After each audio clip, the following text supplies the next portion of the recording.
Fédo. Je suis avocate, béninoise de Ouidah,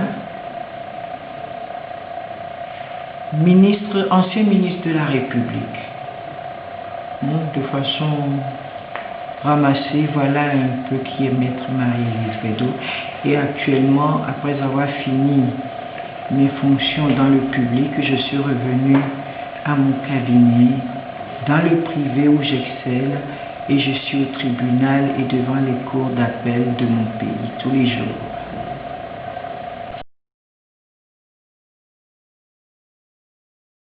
Le secret de ma réussite, c'est de croire en moi, de croire en mes capacités et de toujours bouger les lignes. Je ne sais pas m'arrêter à une réussite.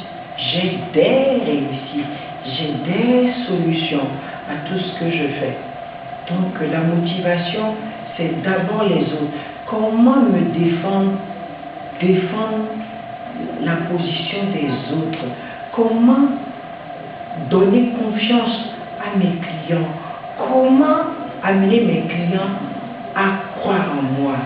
Donc ma motivation, c'est encore le travail bien fait.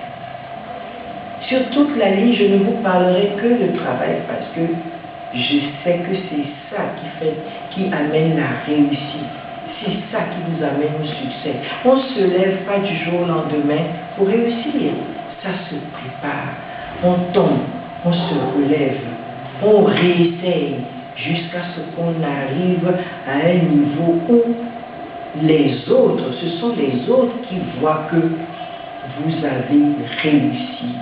Parce que tout ce que vous touchez, vous arrivez à leur donner une certaine forme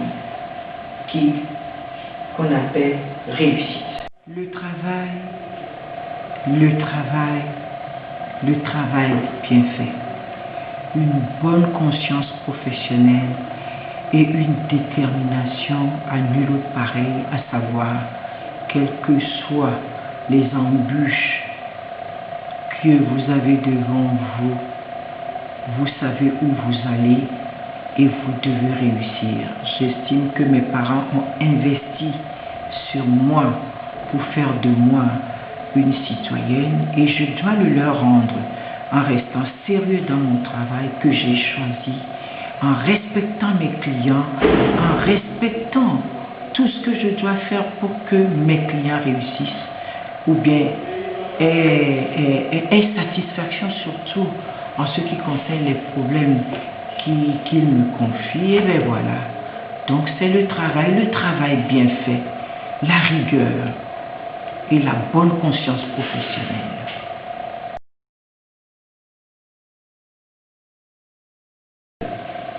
La première difficulté que j'ai rencontrée, c'est ça que les jeunes pensent qu'on s'est levé du jour au lendemain pour être le produit que nous sommes aujourd'hui. Non.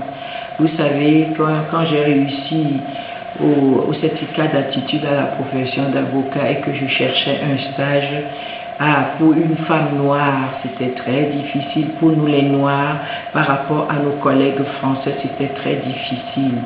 C'est le choc que vous vivez, le racisme, lorsque vous téléphonez et on vous invite pour occuper un emploi et vous y allez, tout de suite, vous voyez le choc, on vous regarde, dit, mais vous êtes une noire.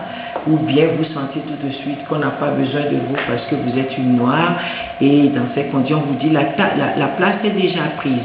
Alors pour trouver un stage, nous sommes obligés de parcourir Paris de long en large, du nord au sud, de l'est à l'ouest. Combien de cabinets je n'ai pas, combien de portes de cabinets d'avocats je n'ai pas frappé après avoir reçu un rendez-vous. Et combien d'échecs j'ai pas eu jusqu'à ce que, j'ai pu trouver ma place dans un cabinet, Dieu est grand. J'ai plus qu'à faire 2 cabinets pour terminer ma formation. Voilà, donc ça c'est quelque chose que je n'oublie jamais. Et lorsque également mon patron m'a demandé d'aller prendre un dossier à la cour d'appel, pour le substituer, parce qu'il avait un empêchement, j'arrive et je vois le client qui dit Ah, une noire ne va pas plaider mon dossier. Ben oui, ce sont des réalités que nous, les Noirs, nous, les Africains, les Africaines, on vit. Et ça continue aujourd'hui.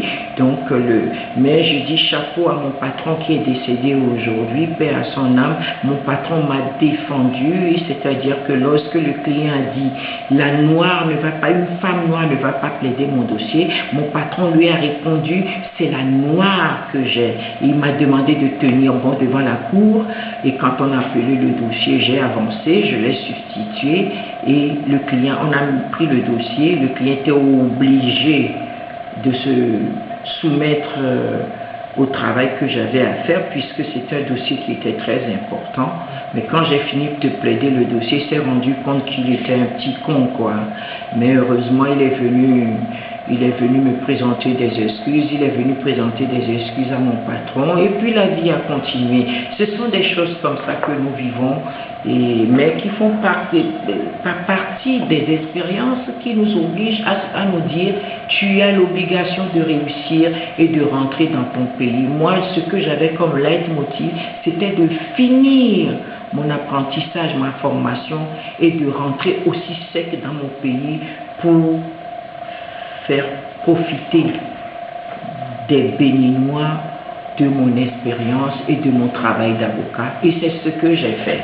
Mais ça n'a pas été facile. Moi, je transcende les difficultés parce que je trouve qu'il n'y a rien de plus normal dans le parcours d'une vie pour vous amener au succès que de rencontrer des difficultés. J'en ai rencontré des trahisons, des médisances, des calomnies, et puis bon, qu'est-ce que vous voulez? On transcende ça et puis on avance. Je dis aux jeunes que rien n'est donné gratuitement par la vie. Si vous voulez réussir, mes chers enfants, il faut se battre.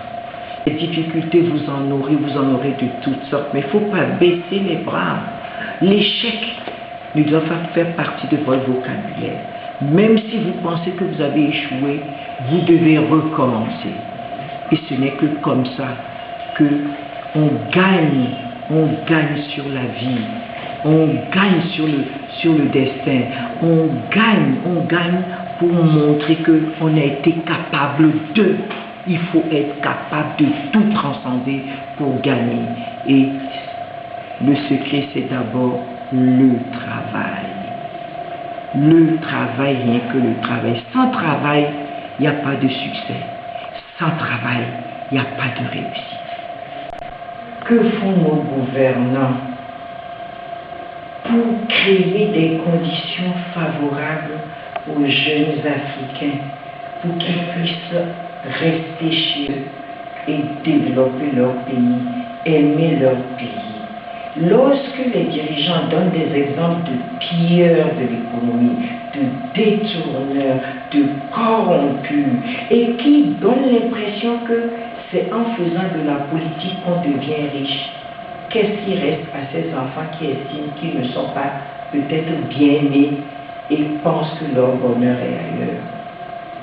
Moi, j'ai écouté des témoignages où des jeunes ont dit « Vaut mieux aller crever dans la mer plutôt que de continuer à supporter la misère. » On a beau leur dire « N'y allez pas », on n'arrive pas à les arrêter. Mais ce n'est pas leur faute.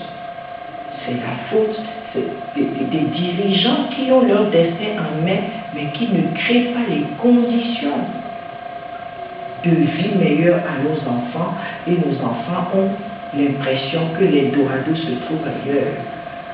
Nous continuons la sensibilisation. Je fais partie des gens qui sont souvent sollicités pour parler aux jeunes, pour leur dire on n'est peut-être pas riche, mais nous sommes riches de ce que nous avons.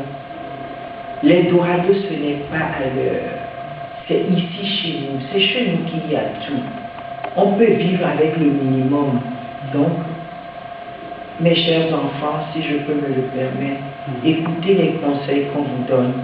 Et au moins les parents, même si les décideurs ne vous donnent pas de l'espoir, restez ici avec vos parents et c'est ensemble qu'on trouvera les solutions à vos problèmes, sur ce problème de manque de travail.